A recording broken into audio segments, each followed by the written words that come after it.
এক টাকা কাবিনে বিয়ে করব। অনেকে আছে আপনার কাবিনের ভয়ে বিয়ে করতে ভয় পাচ্ছে, তো তার জন্য মনে করেন যে যদি কেউ রাজি থাকে যে 1 টাকা কাবিনে আমাকে বিয়ে করবে, তো আমি রাজি আছি, আমার কোনো সমস্যা নেই। এরকম জীবনের গল্পে আপনাদের স্বাগতম জানাচ্ছি। ক্যামেরার সামনে দাঁড়িয়ে রয়েছে একজন আপু, ওনার জীবনের গল্প শুনবো।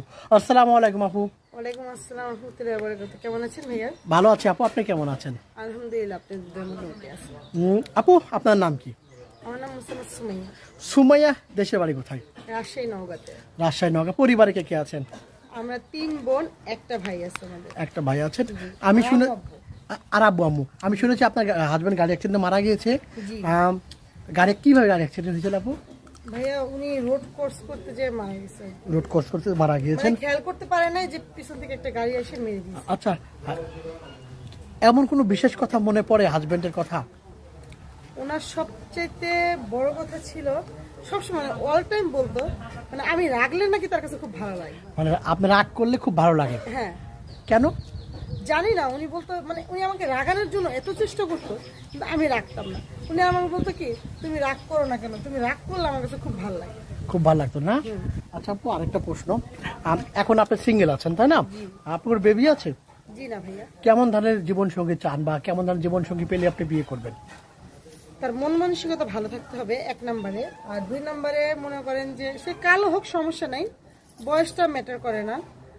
মানে একটা যে মানুষের যে একটা আছে, মানে সহজ কথায় বলি যে মানুষের যে মন মানসিকতা, মানুষের উদারতা, এরকম একটা মানসিক হবে। উদারতা, মন মানসিকতা, বয়স কোনো বিষয় না।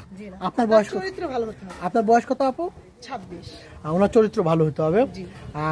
এবং আরেকটা কথা, আপনি আপনার শ্বশুর শাশুড়িকে ভালোবাসবেন? অবশ্যই, কেন নয়। আর আপনার হাজবেন্ড যখন মারা গিয়েছিল তখন আপনার শ্বশুর শাশুড়ি চেয়েছিলেন না অন্য কারো কাছে দেবর, অনেকে দেবরের সাথে বিয়ে দেয়, আমরা দেখেছি হাজবেন্ড মারা গেলে ছোট ভাই বারাদার কিংবা প্রতিবেশী কারোর সাথে বিয়ে দিয়ে বউটাকে রেখে দেওয়ার চেষ্টা করে। এমন কোনো ঘটনা আছে আপনার জীবনে? না ভাইয়া, আসলে আমার হাজবেন্ড, তার একটাই ছেলে, তার আর 2টো বোন ছিল। মানে আমার শাশুড়ি রাজি ছিল না আমাদের বিয়েতে, আমার শ্বশুর আমাকে পছন্দ করেছে। মানে আমার হাজবেন্ড আমাকে প্রথম দেখায় ভালোবাসে, তো ওনার বাবা রাজি হয়। উনি দেখে আমাদের বলে সমস্যা নেই, গরিব ঘরের মেয়ে, তাতে কি হয়েছে, কিন্তু মেয়ে যদি ভালো হয় তাহলে আমার সমস্যা নেই।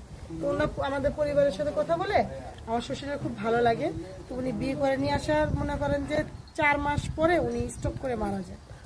বুঝতে পেরেছি আপু। আপনার সাথে যোগাযোগ করবে কিভাবে? ভাই আমার তো ফোন নাই, ফোনটা চুরি হয়ে গেছে গাবতলী থেকে আসার সময় আপনাদের অফিসে। তো এখন আমার সাথে যদি যোগাযোগ করতে চান তাহলে ভাই। আচ্ছা, আমার একটা প্রশ্ন আছে, অনেক দর্শকেরা এই বিষয়ে কথা বলবে।